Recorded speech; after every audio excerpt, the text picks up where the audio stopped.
If you travel along the German Autobahn in the autumn months, among the normal traffic along the route, you are likely to encounter hulking green battle tanks. With the harvest in, the tanks begin emerging from their layers in the forest for their seasonal war games along the inter-German frontier.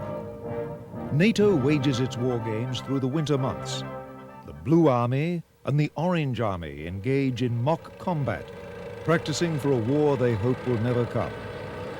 Northern Germany is the home for the British Army of the Rhine. The mailed fist of the British forces is their impressive pair of battle tanks, the Chieftain and the Challenger. Britain was the pioneer of tanks. The British Army introduced tanks to the battlefield in 1916 and have played an important role in their development ever since. The Chieftain is the older of the current pair of tanks and was introduced into service in 1966. At the time of its initial deployment, the Chieftain was the most heavily armed and most heavily armored of all NATO main battle tanks. Most NATO tanks of the 1960s and 70s were armed with a British-designed 105mm gun. In contrast, the Chieftain was armed with a more potent 120mm gun. The Chieftain's design placed great stress on armored protection. The tank's turret was carefully contoured to take best advantage of its thick steel armor. In the 1970s, a team of engineers at a British Army research center near Chobham, England, developed a radical new type of tank armor. The new armor was codenamed Burlington, but it has become better known as Chobham armor, after the location of the research establishment which developed it. The new Challenger is the first British tank to incorporate this highly effective protection. The exact configuration of this armor remains a closely guarded secret, but it is believed to consist of complex layers of metal and advanced ceramics. It makes tanks nearly invulnerable to frontal attack from deadly anti-tank guided missiles. Besides this enhanced protection, the Challenger is considerably more mobile than its predecessor, the Chieftain. It is powered by a 1,200 horsepower Perkins Condor diesel engine, which gives it speeds of up to 35 miles per hour. The advanced hydro-pneumatic suspension gives the tank a smooth ride even over obstructions and rough terrain. One of the most important advances in tank design over the past decade has been in gunfire controls, which permit the tank to fire on the move. The heavily armored turret weighs 20 tons, yet it must be moved with extreme precision to hit targets a mile or more away. These tests on a turntable provide the clearest example of this critical feature.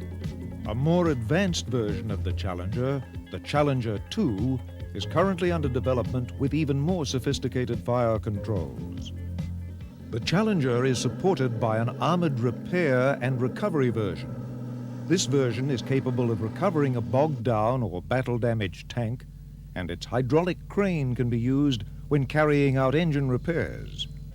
Britain has always played a prominent role in supplying tanks to armies overseas. There are often restrictions on the export of the latest tank design due to highly secret technologies involved. Also, many armies in the developing world cannot afford the highly complex and expensive tanks adopted by NATO and desire a less elaborate tank. So besides manufacturing the Challenger for the British Army, Vickers Defence Systems has also designed tanks specifically for export. The Vickers Mark 7 is an interesting example of British-German industrial cooperation, with a Vickers-designed turret and Leopard 2 hull supplied from Germany. The Vickers Mark 7 has advanced solid-state fire controls capable of hitting moving targets at long ranges. The Vickers Mark III is the latest evolution of the Vickers main battle tank. Earlier versions serve in the armies of India, Kuwait, Kenya, and Nigeria. Some armies desire a lighter and more mobile tank with less armor protection but a high level of firepower. This has led to an interesting British-American venture, the VFM-5 light tank, with a Vickers turret and an FMC hull. Although under 30 tons, it is armed with a 105mm gun. Britain's strong traditions in tank design have provided NATO with critical technological breakthroughs, like Chobham armor.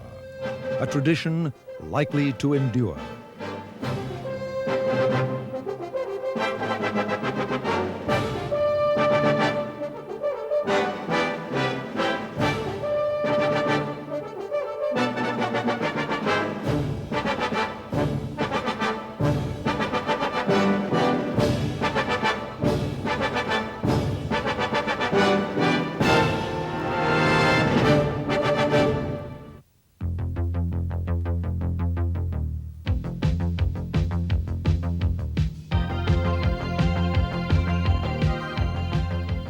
Across the hot, dusty prairies of Texas, sleek tanks hunt out their quarry.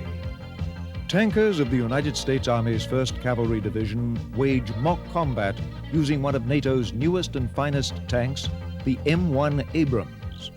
The Abrams is named after General Creighton Abrams.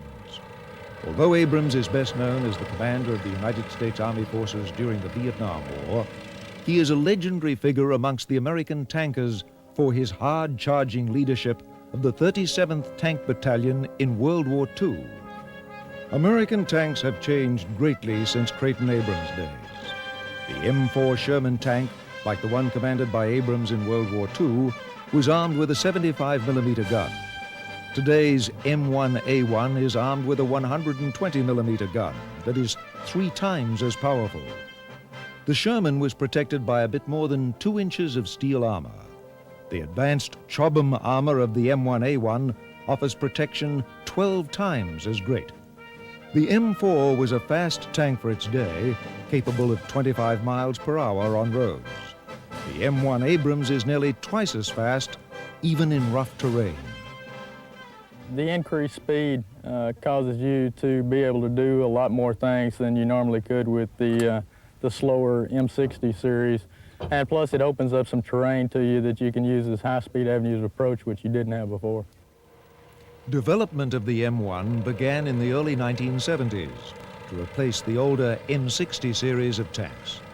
The lessons of the 1973 Mideast War suggested that more attention had to be paid to the threat of guided anti-tank missiles.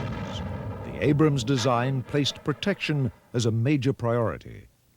It should be mentioned that from the outset of the design program for the M1, the user, the soldier, was at the center of our thoughts.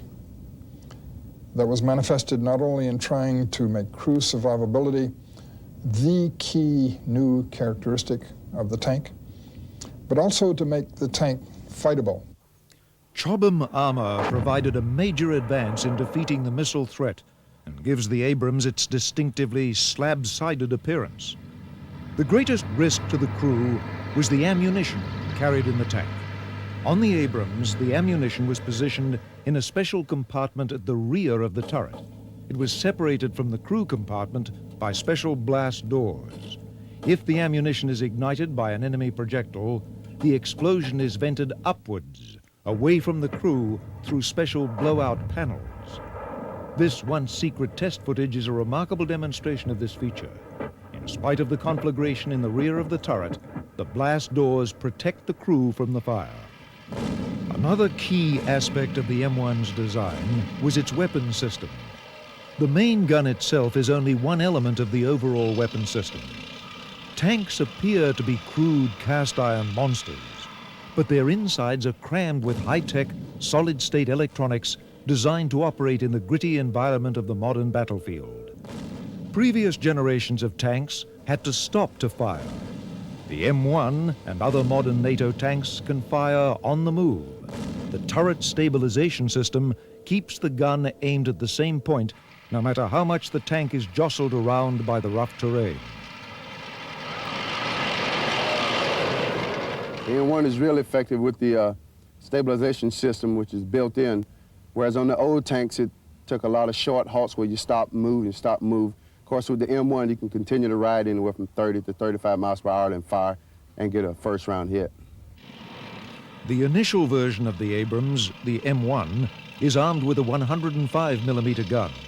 The newer M1A1 version has a more potent 120mm gun.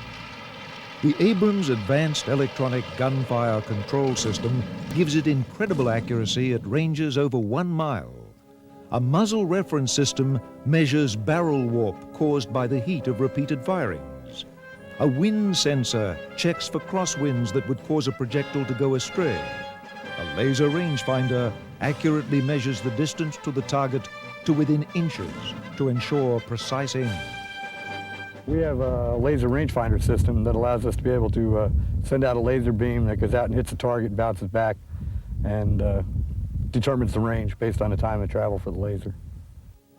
The data from the tank's advanced sensors are rapidly absorbed by a ballistic computer with little attention from the gunner. The Canadian Army Trophy Shoot is held every 2 years to test the abilities of NATO tank crewmen.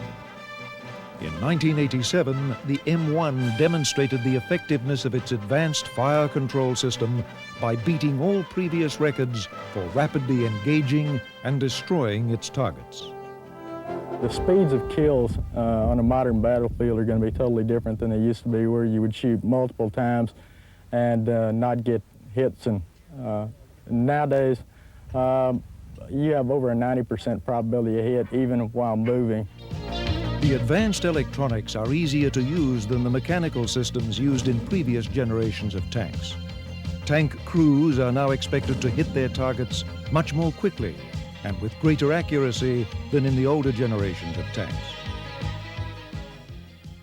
The target will come up and stay exposed, depending what type of engagement it is, anywhere from 40 to 50 seconds.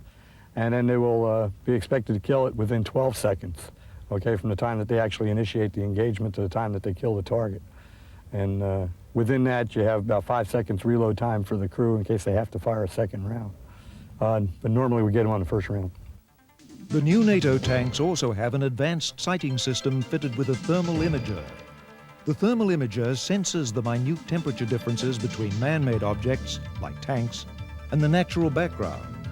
This enables them to locate and identify enemy tanks at night or in the daytime when they're hidden by smoke or camouflage.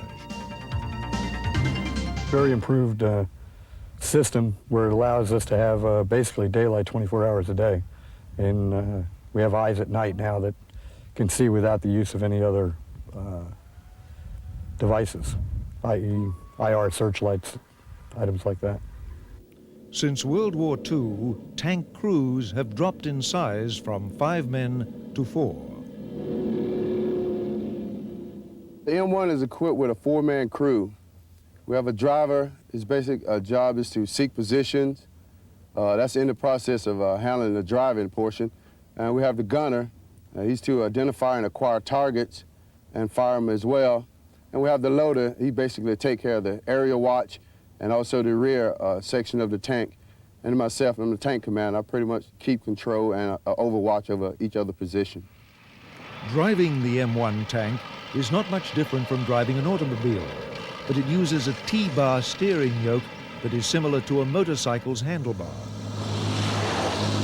It has a different type of steering device. It's got a T-bar, and if you want to go left, you push to the right and pull to the left, and the track it holds the left track, and the right track continues to turn, and you'll go left, or opposite, you go right. As in the case of Britain, American companies have developed light tanks suitable for export. One of the more successful has been the Cadillac Gauge Stingray. The Stingray is armed with a 105mm gun, but it is more lightly armored than the Abrams. The first army to adopt the Stingray was Thailand.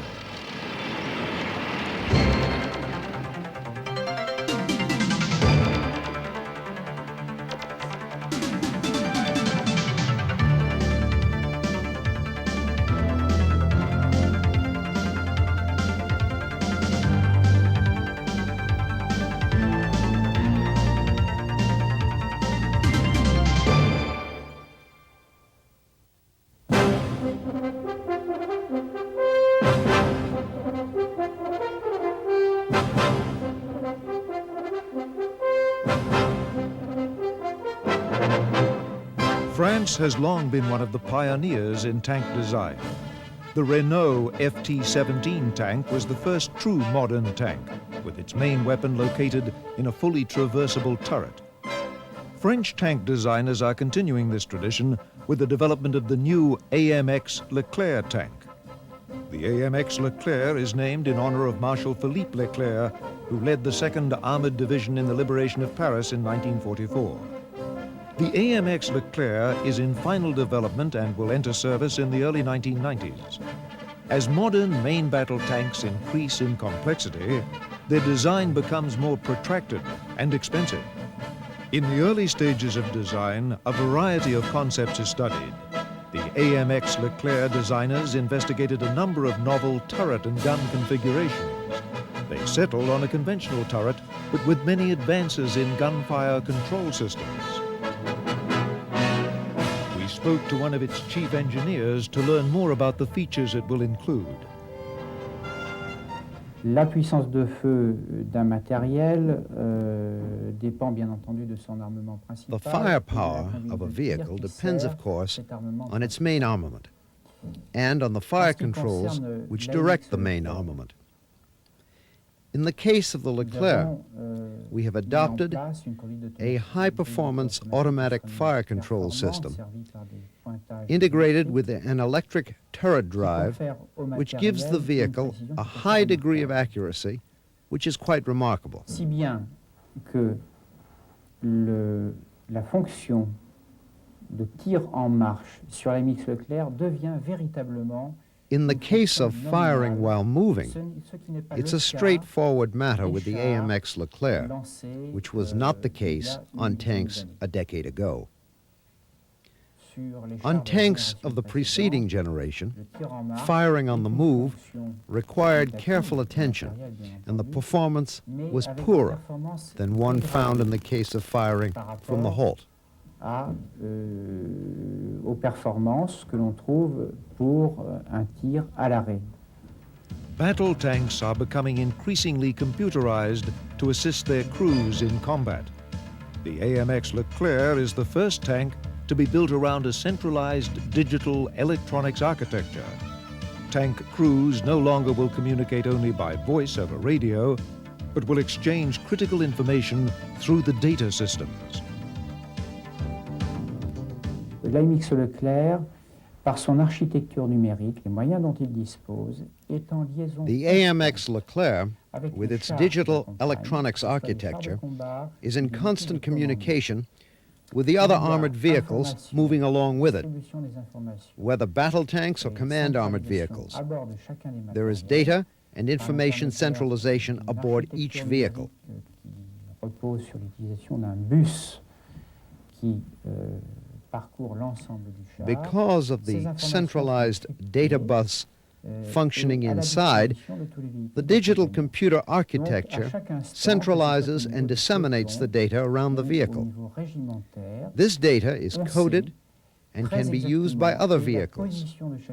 So at any moment, in any location, you know with considerable precision where the vehicle is located, how much fuel it has, how many rounds of ammunition, and so on.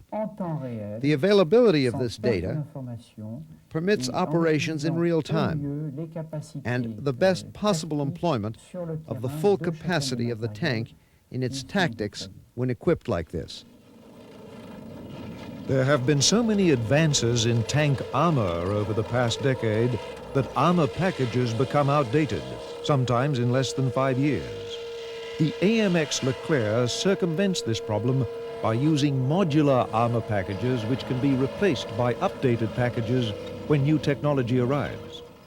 One of the key differences between the Leclerc and the current NATO tanks is the introduction of an automatic loading system to replace the human loader. With the conceptual design completed, the fabrication of testbed vehicles begins. These are automotive testbed vehicles used to examine the engine and suspension of the vehicle. The turret is not fitted, and instead, special instrumentation is used in its place to monitor the performance of the vehicle.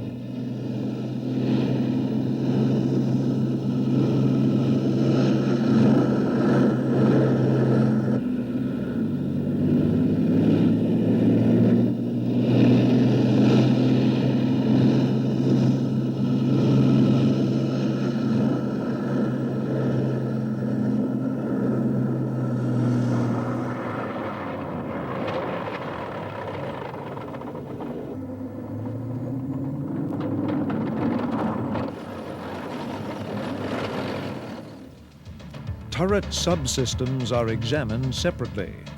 Finally, a testbed demonstrator is assembled to examine the interaction of all the components. Once problems are resolved, the production vehicle begins to take shape. The AMX Leclerc contains so many secret features that this video of it has certain details electronically obscured. The French Army is confident that its new main battle tank will enhance France's reputation for innovation in tank design. The tank is one of the essential links in our policies. The Leclerc tank in 1991 will be able to penetrate every other existing tank on the battlefield, but also be able to respond to future threats coming from the enemy.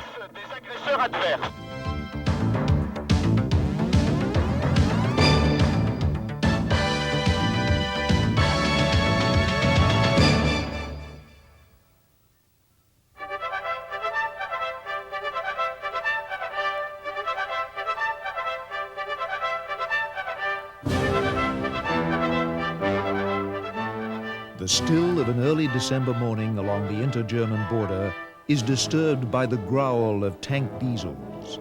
A German panzer battalion churns the fresh snow in a sleepy pine forest. From the woods appears a platoon of one of NATO's most modern battle tanks, the vaunted Leopard 2. With the harvest gathered and the fields bare, the modern German army, the Bundeswehr, exercises its armored shield. Tanks were the spearhead of the German Blitzkrieg in World War II. The legendary Tiger and Panther were among the most powerful tanks to roam the European battlefields during the final years of the war. Today they stand as silent reminders of the great armored clashes like Kursk, Normandy, and the Battle of the Bulge. Their place has been taken in the modern Bundeswehr by tanks of the Leopard family, the Leopard 1 and the Leopard 2. The Leopard 1 was the first German tank built after the Second World War. It entered service with the Bundeswehr in 1965. Compared to its wartime antecedents, even the monstrous Royal Tiger, it is much better armed. The Leopard 1's main weapon is the standard NATO rifled 105mm gun. It is capable of hitting enemy tanks at ranges of over 1.5 miles. The Leopard 1 is considerably more mobile than the tanks of World War II, with road speeds up to 35 miles per hour. This highly regarded design is the most widely distributed tank type in NATO service, with over 4,000 produced. The Leopard 1 also forms the basis for the Gepard, an anti-aircraft vehicle armed with a radar-directed twin 35mm cannon system.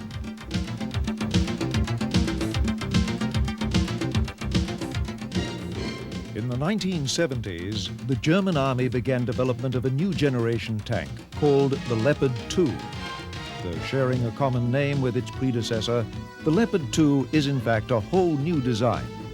Like the M1 Abrams and the Challenger, the Leopard 2 is protected by a thick hide of advanced armor. Its frontal area is nearly impervious to the deadly threat of anti-tank guided missiles. A 120mm smoothbore gun forms the sharp teeth of the Leopard 2. This gun spits out a 20-pound metal dart projectile at speeds of over 1 mile a second. This same gun was later adopted on the American M1A1 Abrams tank. Precision is ensured by a laser rangefinder. To keep the gun pointed accurately during high-speed travel, it is stabilized by a high-performance system. The effectiveness of this sophisticated network of gun and sensors has been demonstrated time and time again by success at the Canadian Army Trophy Shoot. This competition pits NATO's best tank crews against a challenging array of targets. Dutch and German Leopard 2 units have often emerged on top. The Leopard 2's rough exterior appearance belies its internal complexity. The turret is manned by 3 crewmen. The loader is responsible for handling the tank's ammunition.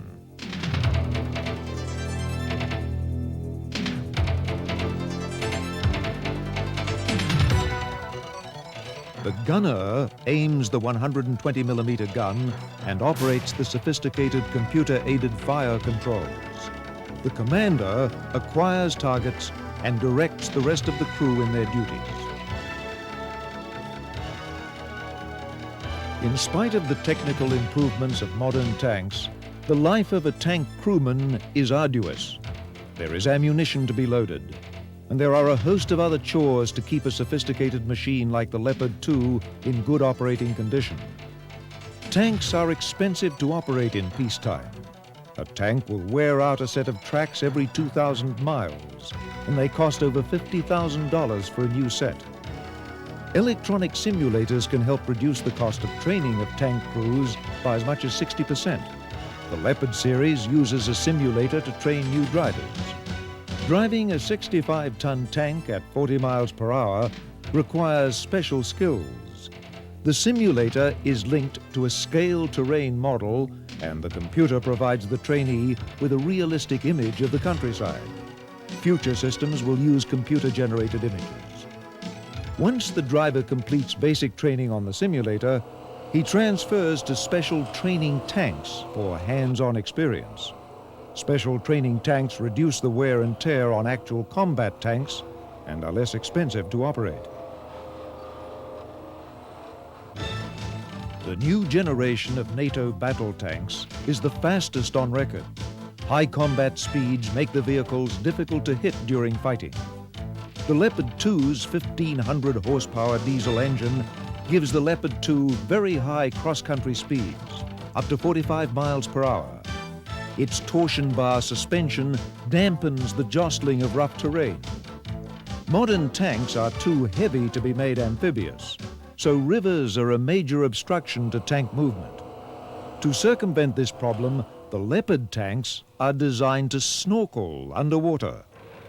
The crew seals the vehicle, then employs a special tube device to provide air to the engine and crew.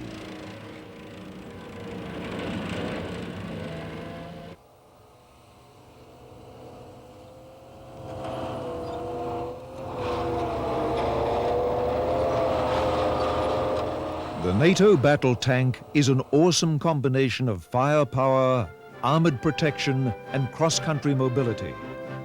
The tank remains the central element in all armies, but nowhere more so than on the plains of Central Europe.